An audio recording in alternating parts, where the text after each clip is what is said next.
Have you ever wondered how a child's simple fascination could change the course of history? Imagine young Igor Sikorsky, a boy entranced by the delicate flight of paper airplanes in his Russian backyard. One crisp autumn day, as Igor watched his creation glide effortlessly through the air, a spark ignited within him. What if he could build a machine that soared like his paper marvels but carried people through the skies? This dream took root deep in his mind.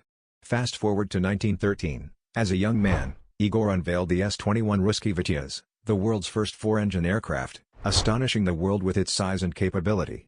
His childhood curiosity had blossomed into a revolutionary invention, setting the stage for modern aviation and forever altering how humanity traversed the globe. Igor Sikorsky's journey from paper airplanes to pioneering aircraft is a testament to how a child's innocent play can lead to monumental innovation.